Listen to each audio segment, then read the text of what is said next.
ইলিশ মাছের বাচ্চা, এটি ছোট বাচ্চা, এটি আনছি 100 টাকা দিয়া। ময়লা আনছি একটু 50 টাকা। চিংড়ি কটা 20 টাকা দিয়ে আনছি, এই কটা 20 টাকা।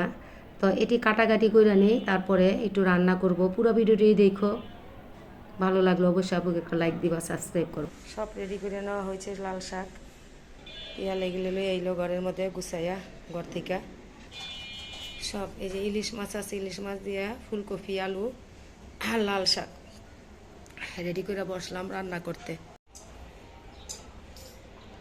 নাস্তা খাইলাম কি নুডলস, রান্না করলাম। আর দুপুরে রান্না করতে চলে আসলাম। রান্না ফুলকপি, লাল শাক। লাঠির আগুন না, এটা হলো ফুলকার আগুন, মুখের খাই সাথে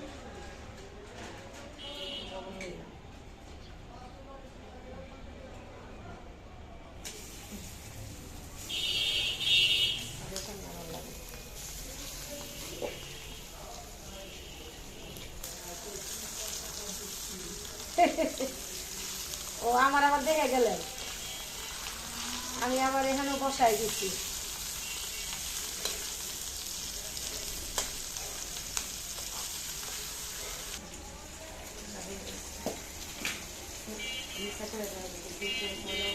শেষ আপায় তরকারি রান্না না।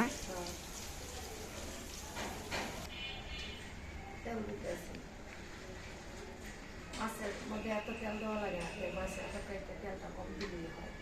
বেশি তেল দিলে আবার গুস্তের মতো হয়ে যায়, মজা না, স্বাদ নষ্ট হয়ে যায়।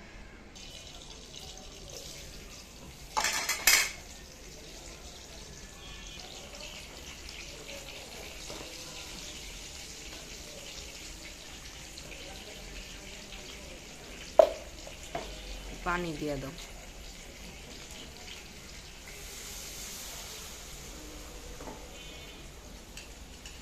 লবণ না,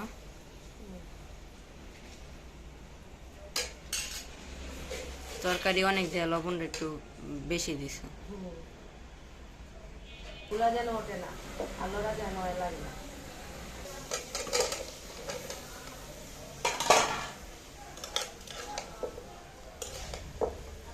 হ্যাঁ কি কয়, আমি বুঝি না আপা। হ্যাঁ হ্যাঁ, খাওয়ান যায় না, মজা লাগে না, পেঁয়াজ পাতা মিষ্টি লাগে। আমি খাইতে পারি না আপা পেঁয়াজ।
তরকারিটা কিন্তু অনেক স্বাদ হয়েছে, লবণ চেখা দেখলাম,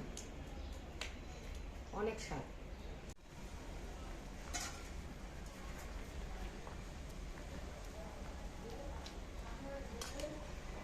তরকারিটা কিন্তু অনেক স্বাদ।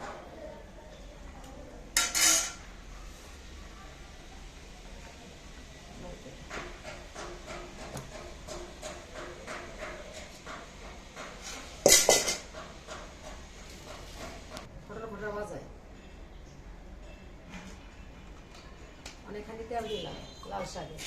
এত তেল?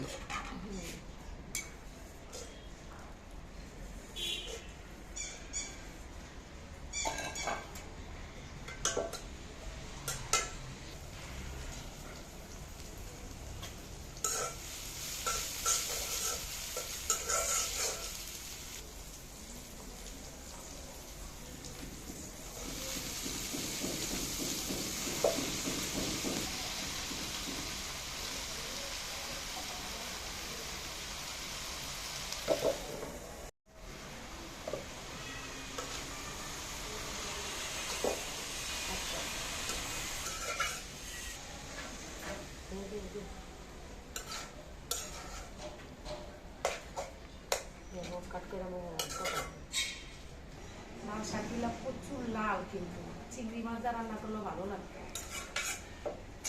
ভাজি করলাম কারণ লাল শাকটা সুন্দর হয়েছে, অনেক লাল টকটকা হয়েছে।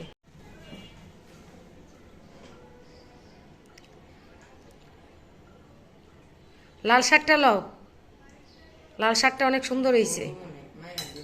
গরম লাগবো না, চামিচ দিয়ে আমাক, চামিচ আর না এত না, ওই চামিচ দিয়ে কিনার দিয়ে আমায় খাকা, হাতে গরম লাগলে। লাল শাক তো এমনিই লাল। তারপরে এই যে তরকারিটা বাইরে নিয়ে আসলাম পাতিলের মধ্যে কইরা, ওটা কালির পাতিলা থুয়ে আইলাম, শাকও কালির পাতিলা রাইখা আসলাম। তা ভাত খাইতেছে পিয়ালে, কিন্তু আমরা সবাই খামু বউ আসলে পরে। লাল শাকটা অনেক সুন্দর হয়েছে, খাইতেও স্বাদ লাগবো। লাঠির চুলায় পানি শুকায় যায় তাড়াতাড়ি, গ্যাসের চুলায় স্বাদ লাগে না।